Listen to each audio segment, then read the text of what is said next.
Blue 22. You are watching Sports and Sorts live on YouTube.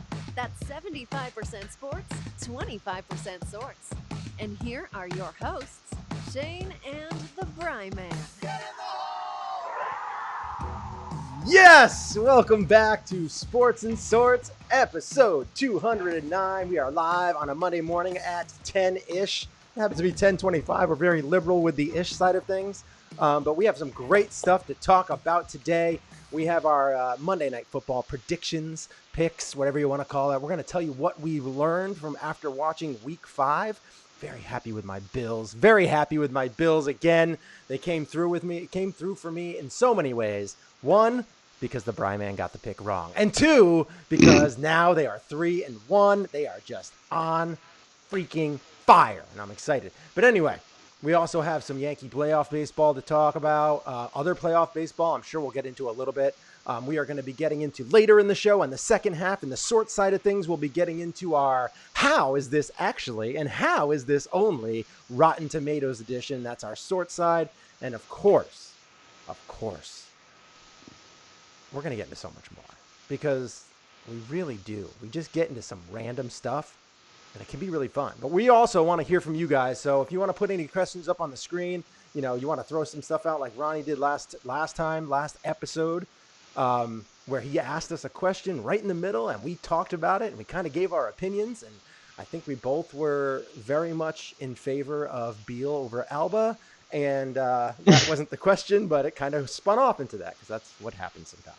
All right, so let's get into the show because we got a great show. So let's go.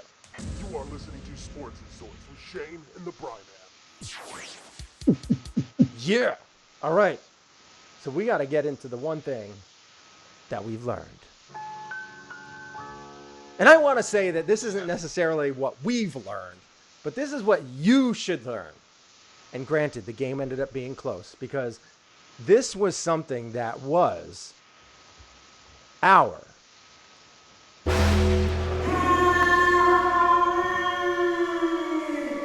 game of the week. You can't see the graphic that's on the screen and all that stuff right now. You can't hear it. I'm hoping that the audio is heard from everybody else. It was kind of faint. Yeah, well, I did it. I've been doing it. Now I'm doing it like that because I want you to be able to kind of hear it a little bit. I'm hoping that the people that are watching can hear it. I don't know if they can. I won't find out until after I see the recording. So we'll see what happens. But game of the week was the Cowboys, the Packers. Packers were playing the Cowboys at the Cowboys, and it was a very entertaining game.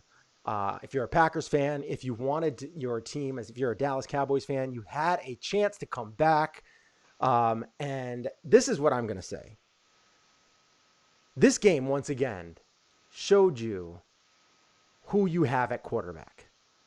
If your team did not have Dak Prescott in this game, you might have won this game. He should have had 5 interceptions. Multiple balls just went right through picks. Then there was a penalty on one. Like there was so many picks that could have happened, and there's 3 that did happen. And he just makes a lot of inexperienced decisions. And this isn't his rookie year. This isn't his sophomore year. He is into his career now. That you have to be on your game when you have played 3 full seasons, or even close to 3 full seasons. Whatever. You've played a lot of football. You need to start manning up, and he's still making tons of mistakes. He threw for a lot of yards, but thanks to Amari Cooper, who was burning everybody. It's not like he was making these perfect throws. He was just getting wide open. Can I interject here good receiver. really quickly? My brother and I desperately want Amari Cooper on the Dolphins next year. Like big time. Like, dude, that guy is so good. Dynamic. Yes. He is, but man, oh man, he can make an average quarterback look good. And I'm not saying that Dak is average, because I still kind of sort of believe in Dak. Mm-hmm. But he does make it difficult on a week-to-week basis because of his inconsistency. Dude, the problem is he looked like an MVP in the first 3 weeks. He plays good against bad teams. Yeah, but you got to play good against everybody. I mean, He's not a $125 million quarterback. I'm sorry. More than that. I mean, it would be way more than that contract. I mean, you're looking at $40 million a year guaranteed for probably. You're probably talking a $200 million quarterback, which is ridiculous.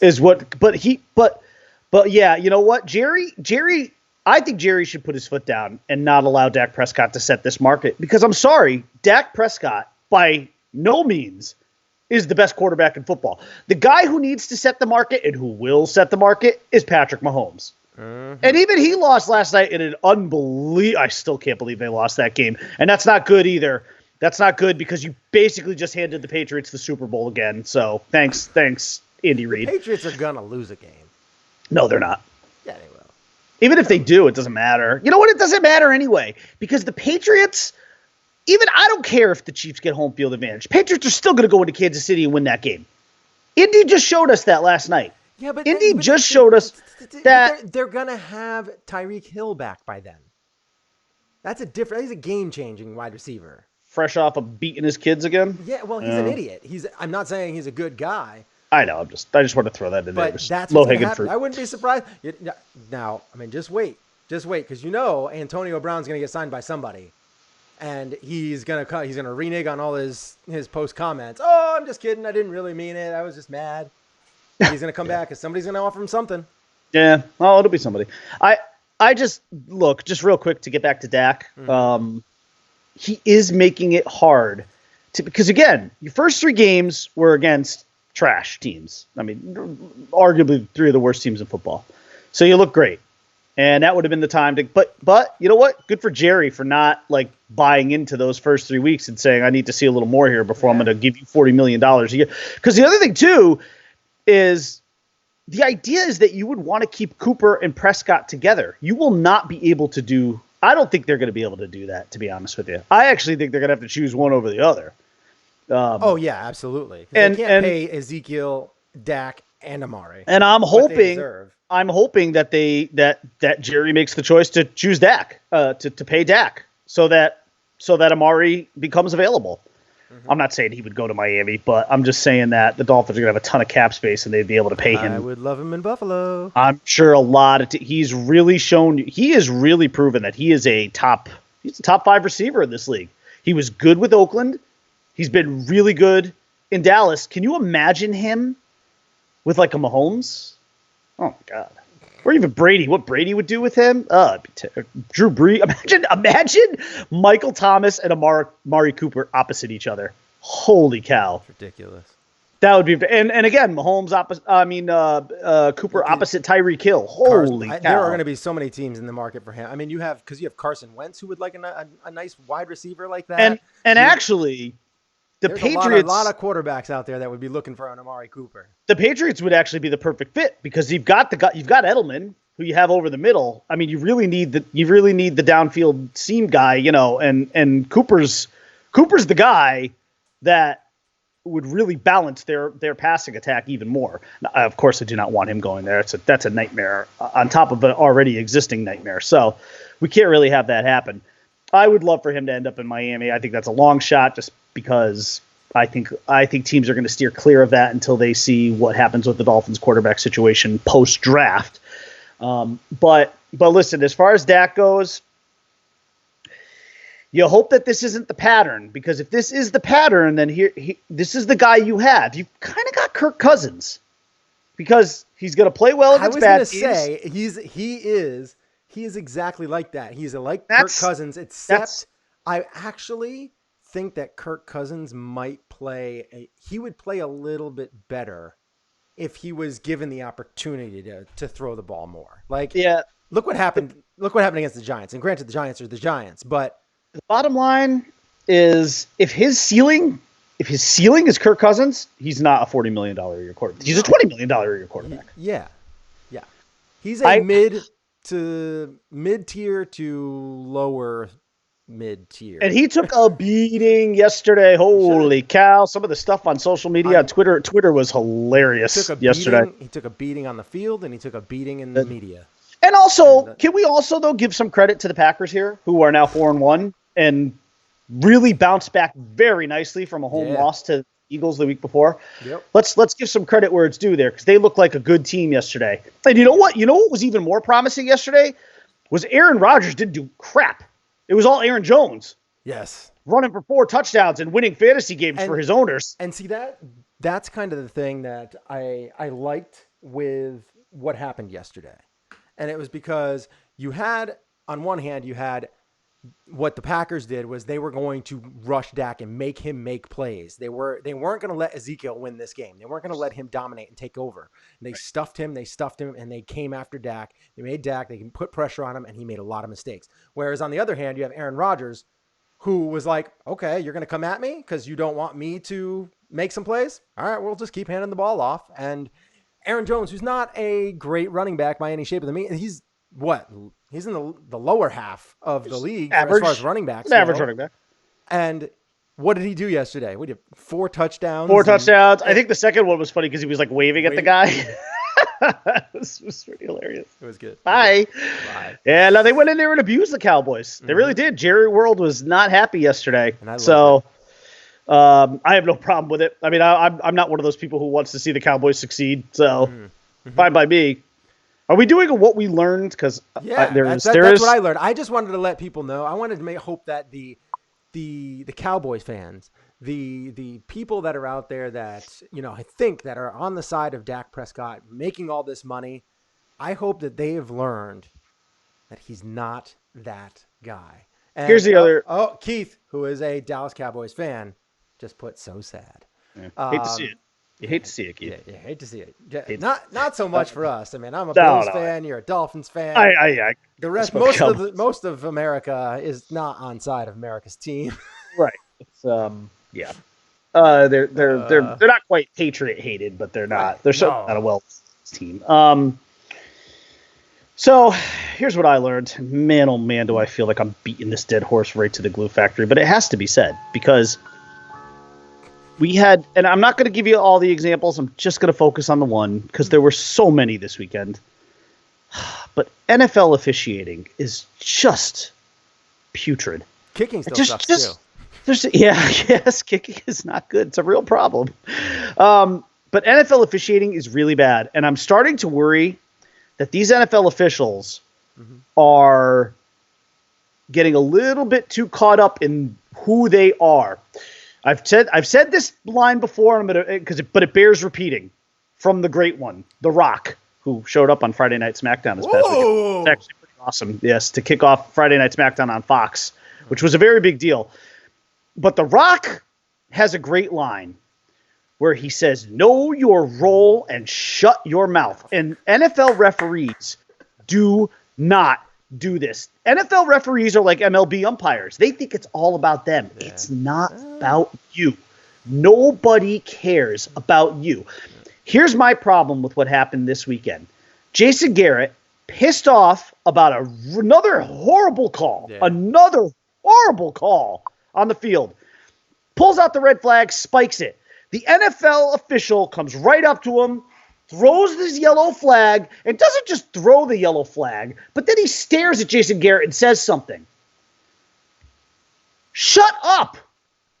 Stop it. Get some help. Seriously. Know, man. If I was a referee or whatever, I saw Jason Garrett throwing a hissy fit on the side of the field, I'd yell at him too. No, yeah, fine. Yell at him and maybe warn him, but you cannot throw a flag there. I'm sorry, you cannot throw a flag. This is the NFL. Put your big boy pants on, refs. You can deal with a little bit of criticism. And actually, I don't even know that he technically criticized anybody. He threw the flag down hard because he was pissed about the call. Mm-hmm. But come on. That is earmuffs, people. That is horse shit. Oh. That is absolute horse shit. I'm sorry. There is no place for the NFL officials grandstanding in here, okay? This isn't a courtroom, all right? Please dial it back a notch. It ain't about you. Nobody cares about you and your dumb ass zebra pinstripe shirts. Just go out there and officiate the game. Stop taking it out on coaches because a coach expresses the fact that he's a little unhappy with your call. Garbage. NFL officials are straight trash. It's a dumpster fire. What I've learned, You can't contain the Bryman's voice. No. And I don't even like Jason Garrett or the Cowboys. I'm not really defending him, but what this is really more about is NFL officials getting way too high here on their soapbox. Come down. It has never been about you. And you know what? The other thing oh my God, I hate this more than anything when it comes to NFL officials. Zero accountability. When was the last time an NFL official ever had to step in front of a camera and justify a call that he made, or she? There is a female NFL official. That is one thing that I've always been mad about. That. Oh, I hate should it. have to come out because the players have to come out and do it. Granted, Right. the referees don't make as much money as the players do. But I don't care. I don't care. Still, like the coaches have to come out and say stuff, and they don't make anywhere near as much as the players do for the most part. Nope. So I really do think that the referees, if you make a bad call, you should have to come up and say something. And you know what? The good ones are going to come out and say they're going to do it very Jeter-esque. They're going to come out and they're going to be like, you know what? We're human. We're not going to get them all correct all the time. We do our best out there. We're trying to get the game called correctly and keep it under control. You know what? That's what they're going to do, and I'd be fine with that. A little bit of respect if they did that. Yeah, but they don't. They hide behind their union. The shield protects them. The NFL is it's a corrupt, horrific organization. MLB umpires are the same way. Oh no, I know. I'm not all the defending umpires. The fact that Angel Hernandez is allowed to live, breathe, and walk among us is an absolute disaster. Oh my God! And MLB, don't even get me started on umpires. Oh man! Can you imagine these people are allowed to breed? They can reproduce. They're like, if Patriots fans were pizzas, they'd be cocksucker supremes. Is that the referees are in the same boat? All of them, all officials. NBA, I don't know. The NHL doesn't. I don't see too many awful calls in the NHL. But between the NBA, MLB, and the NFL, holy crap! What a trash bag of mediocrity to below average. I mean, these guys get paid to do this. Very well.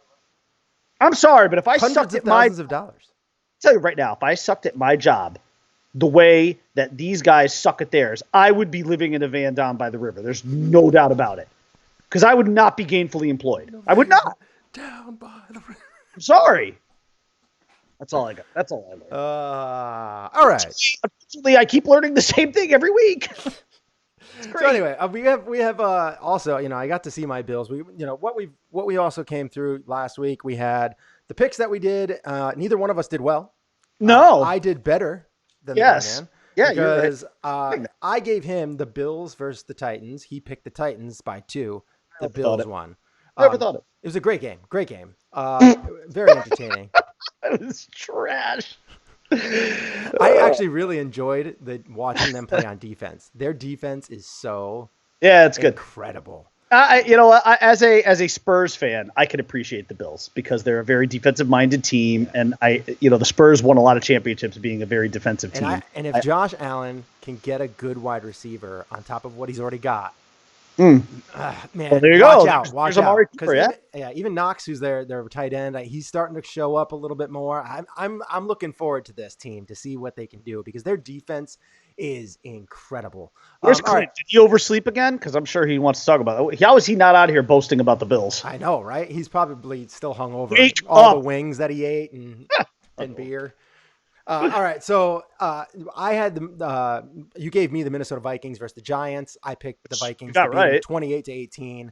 Which you did a good job on that game. Yeah, they were. I said that I even said in it that I thought Thielen was going to go nuts, that he was going to, and he did. Yeah. But we had the game of the week that even though. Just kidding. We had the game of the week, which is the Packers at Cowboys. You had it 27-31, which is close, but you lost. I had it 20-27, which I lost because we both picked the Cowboys. We picked them because they were at home. We thought Ezekiel Elliott was going to go a little bit bananas. I did. None of that happened. The Packers knew what they wanted to do. They had their game plan. The Cowboys couldn't adjust because that's Jason Garrett. He has a hard time adjusting, and if his game plan isn't going according to his game plan, he's kind of screwed. So he's gonna he may finally be on the hot seat this year. If that team doesn't make the playoffs, And now he should. Jason Gruden. I'm glad Jay Gruden is out. I was happy to see that. because I've just never really been a fan of his. But I'm actually happy to see it for one reason, because I believe that he was such a bad coach that's addition by subtraction, and that should allow. Plus, the Redskins are going into Miami this week for the #1 pick bowl, and it's imperative that the Dolphins lose this game. And what I hope, they're going to come out on fire because Jay Gruden. Yeah. Yes, because what you got to hope is that you get that new coach rally. I don't know if there's a term for it, but I think that's it. The Dolphins did the same thing. When Joe Philbin was fired, Dan Campbell stepped in, and they rallied around him, and they won some games. And before it eventually, tailed off. But all you need is just that little bit of a rally. You just need that little rally.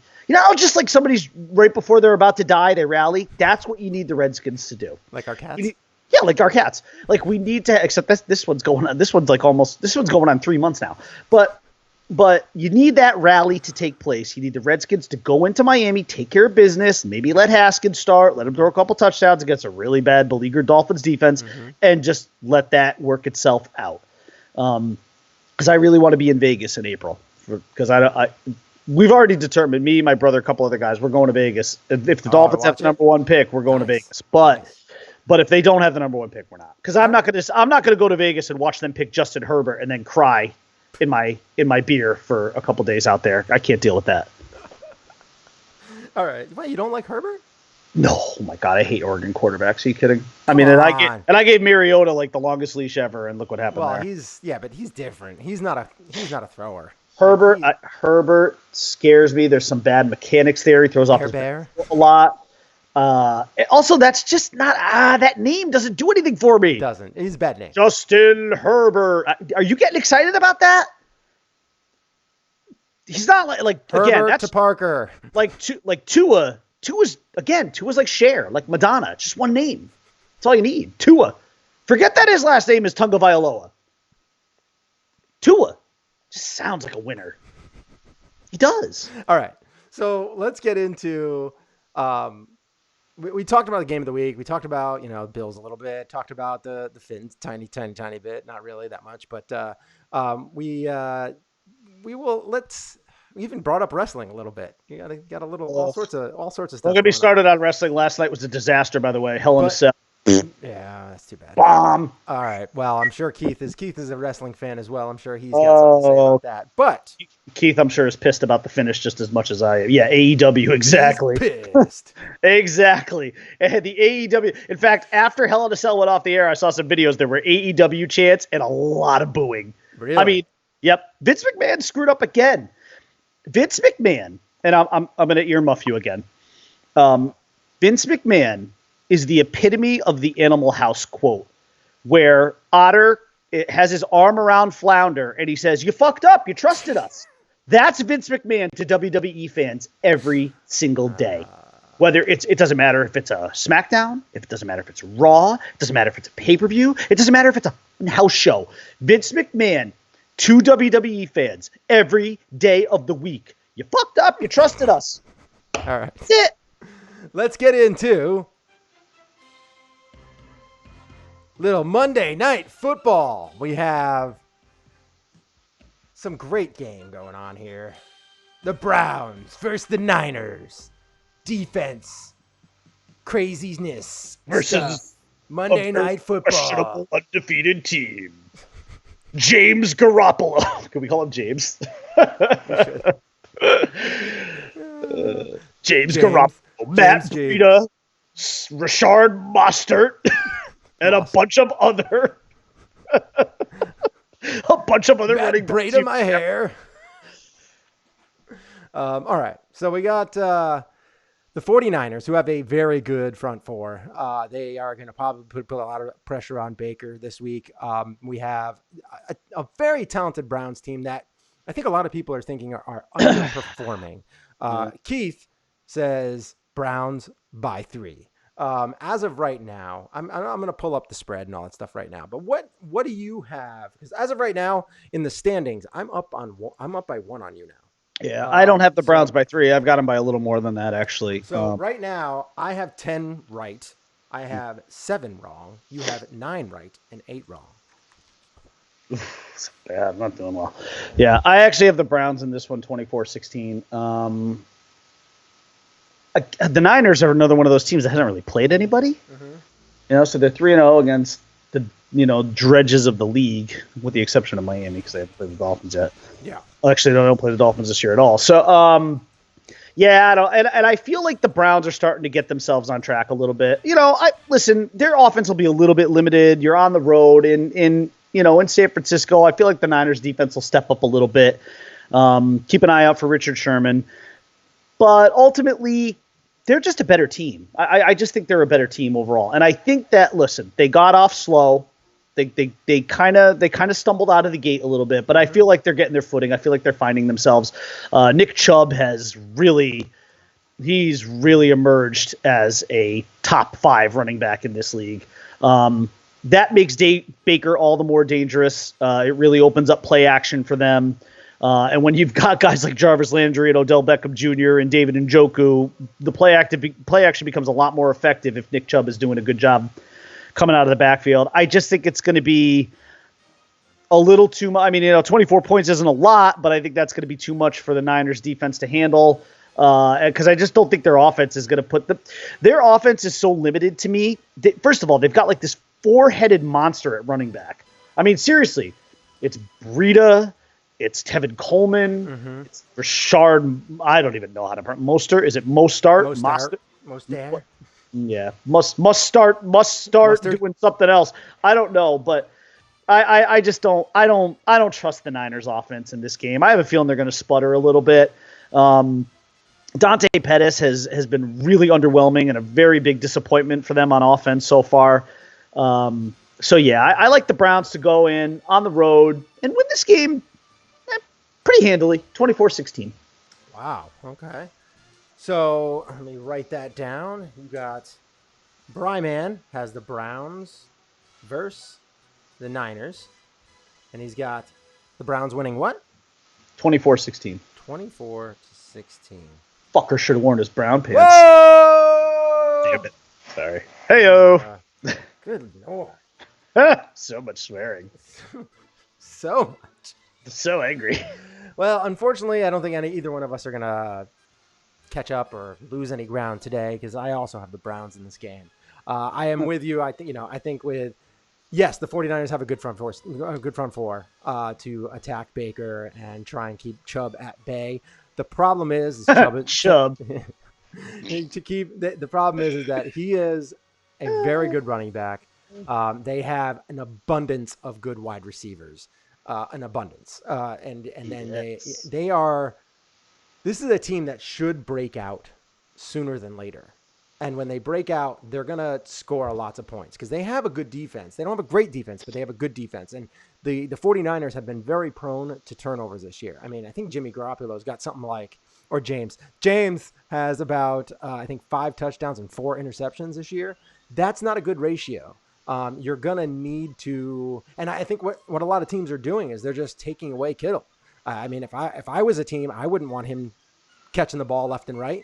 They're going to have to. He's their best offensive weapon besides Garoppolo. So I think with the mistakes that the 49ers are making and the Browns, who have been kind of floundering so far this year, but they came up and they really stepped up and pounded on the Ravens. I am expecting to see a similar team this week. I am expecting a little bit higher scoring of a game, not by a ton, but I have the Browns winning 30-20. I think that the 49ers, I think they are going to get put in some decent position because I think there are going to be some mistakes. Just by Baker's going to throw an interception at some point. Because he's going to be under pressure. He's going to throw an interception at some point. I think Sherman will jump him. It's going to help them get into some position. But I do think that the Browns probably by halftime, maybe third quarter-ish, you're going to see them really just kind of take over. I love the 49ers next year. Next year, I think they're going to be even better. Mm-hmm. And then the year after that, they are really ramping up to be a good, solid playoff-bound team. Even this year, I mean, they're 3-0 right now. I mean, you can't really complain too much. No, but their running back situation isn't great, which is it's a lot of backups. Yeah, and then I actually feel like they need to get rid of all these guys and draft a running back. Yeah, I mean, don't get rid of all of they them. need to Keep get a Coleman, good running but back. Yeah, you could keep Coleman and have him be. I mean, have Breed is back good up too. like he They're was all to Devontae good. They're Freeman. all solid. There's that word. Yeah, solid. Yeah. It's what a lot of teams might want as their backups, and Yeah, you're right. Go and get rid of those guys, and then even right now they could go and pick up someone like Jay Ajayi to be their kind of 2 or 3 down back, then see if because he's a free agent right now. He is. Yeah. There's a lot. They need a little bit more oomph at running back to help open up the field a little bit more, and then they need another wide receiver. And if they get that over the next couple of years, watch out. I mean, they're going to be receiver's a big need for them. Yeah, and big, I don't ever see Jimmy Garoppolo throwing for 5,000 yards. I don't see him throwing for 50 touchdowns. Not with these weapons. Even without those, I think he's going to be like that solid 30 and 12. You have a great tight end to build around. Yeah, a great tight end. Kittle is tremendous. Yeah, but yeah, you really need. I mean, listen, I would like to see them get that number 1 receiver. Put Pettis as your number 2 because I think he might flourish there. Because right now, Dante Pettis is drawing everybody's best corner, and he's not good enough to not right now anyway. He's not quite good enough for that. Yeah. So you really need him to be your number 2. You need there's another possible landing spot for Amari Cooper. Yeah. I mean, Amari Cooper is going to have so many suitors. His price is going to be through the roof. Yeah. All right. So, and by the way, who would want to go play with James Garoppolo? That's a good looking man. I don't mean to be weird about it, but.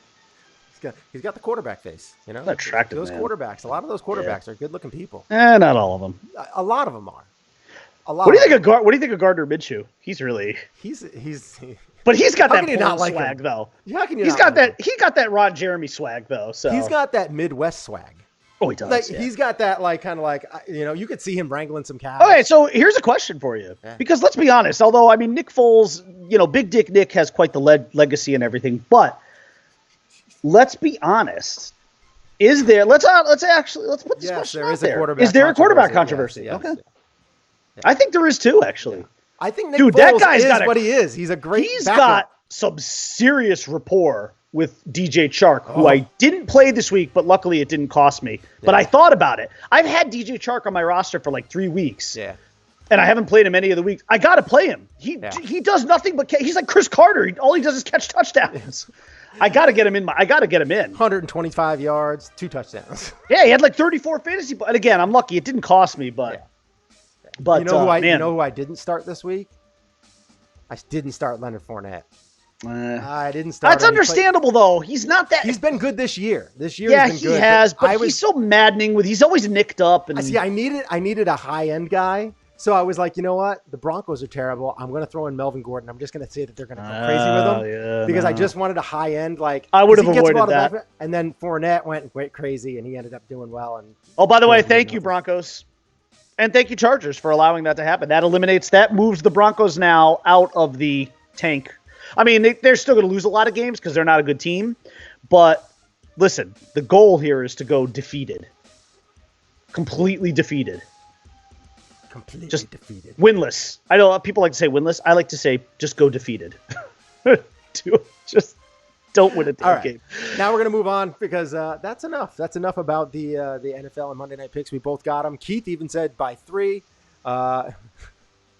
His parents must grow potatoes. I wouldn't be surprised if Minshew's parents grow potatoes. They seem like they're Midwesterners. He just does. He's got that swag to him. Like he's a cowboy. He go out there. He can fire. He's a marksman with a rifle. He's getting a lot of tail right now. There's just no doubt about it. Is he good for him? Is he married? I don't know. Does it matter? I have no idea. He's in the NFL. Does it matter? Yeah, that's exactly. Come on, the rules don't apply to these guys. They're really more like soft guidelines. Although, I mean, he does have quite a relationship with his Crown Royal. I mean, everybody knows that story where he dances with Crown Royal and his jock strap and this guy's great. He's great. He's great. I love him. Did you see? You know what? They did like this kind of like ESPN thing. The game is great too. The name, Gardner Minshew. Yeah, it's so good. God, can't even make that up. Yeah, it's great. He's just fantastic.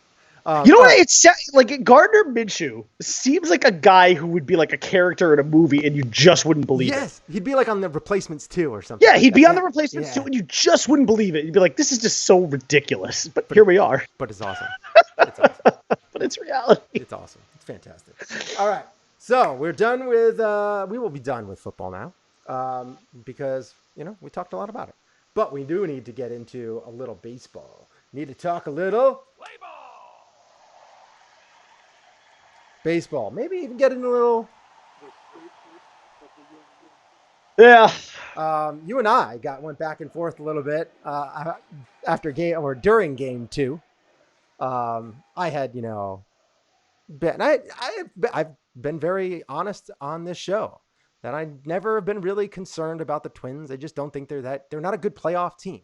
They're still too young. They have a young manager. There's a lot of youth there. Yes, they might get a game. Heck, they might even win 2.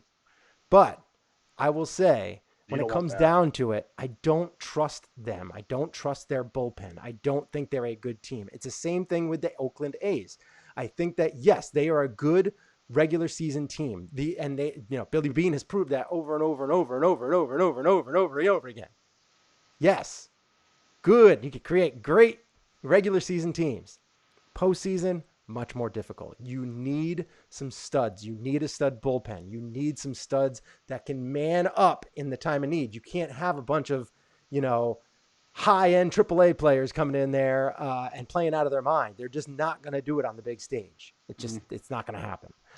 So I am in the way that I think about this right now is I just think that the Twins, I'm not overlooking them, because I think if you overlook a team, you could set yourself up for some serious disaster. I do think that the Yankees are obviously taking them very seriously, but they are playing very, very well at this moment. The Yankees I'm very anxious to see how Severino does tonight. This is what segues into my point here. First of all, the Yankees had a great game plan going into these 2 games because, let's be honest, the Twins are a fastball hitting team. So that played actually kind of very well into the strengths of James Paxton and Masahiro Tanaka, because they just went up there throwing sliders, throwing breaking pitches, getting the Twins off balance. Twins are sitting there, they're trying to sit dead red for fastballs, and it's just not coming. I mean, these guys. I mean, the majority of the pitches, that Tanaka and Paxton were throwing are sliders, and it's just keeping the Twins off balance. Now, of course, Tanaka and Paxton both also have very good, especially in the case of Tanaka, who can locate his fastball well, and Paxton just has a lot of heavy heat. But that's why I don't like tonight's game, because I think the Twins are going to come out and slug, because Severino plays into their strengths, which is, let's be honest. I know Severino likes to go to the breaking ball every now and again, but let's be honest, his bread and butter is the fastball. I agree. His bread and butter is his 97, 98 mile an hour fastball. And if that ball is anywhere near the plate, this is going to be like an 8-2 Twins game, and he's going to give up 3 home runs, and it could get really ugly really fast. And I hope that Boone has a very quick hook. And I'm a little bit concerned about Jake Odorizzi too. I think I don't like this matchup tonight for the Yankees at all. I think this is, the one good thing I will say though is that the blowout win the other night kept the Yankee bullpen rested. You got Johnny Lasagna to come in and mop up in the 9th, and that was great.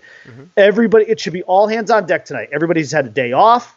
They should be able to go right through. They should be able to go right. It should, you should have Britton. You should have Otto. You should have Chapman. You should have Green. Everybody should be ready to go tonight. Because if they're up after 5, you got to go right to it. If you're up after 5 innings, even if it's by a run, you got to go right to Otto. Go right to Otto in the 6th and just go right on down the line and just try and get this thing to Chappie and close this out. Close it out. Put the foot on the throat if you can. But I have a bad feeling about tonight. I think Sevy's going to get hit hard early and often. Again, it just plays into the strengths of the Twins, this pitching matchup. Yeah. It's very clear that the Yankees' game plan through the first 2 games was executed to perfection. But Sevy is not the guy to continue that game plan, because he's going to come in there throwing fastballs, and they're going to be ready to pounce. So I'm with you. I do think that if he does stick with his game plan, I think he's grown a little bit as a pitcher. So I'm expecting him to mix it up a little bit more. So I'm expecting it. I don't know if it'll happen. But that's what I'm expecting. I would expect that he would grow as a pitcher and he would do that. But now, granted, the Yankees have absolutely demolished the Twins in 2 games. I would also expect the Twins to come out and do some retaliation here. I'd expect them to actually play a little bit better. Yep. They're at home, which is good for them. So that place is going to be going nuts. But I wouldn't. I just can't count them out. Now, before I get into any more, I just want to make sure that people know that we're going to be ending this in a few minutes, and we're going to be going to our part 2 of this, which is going to be the sort side. So if there's any movies that are out there that are in Rotten Tomatoes world, Rotten Tomatoes, we are going to be doing our How Is This Only? How is this actually rated as high or as low as it is?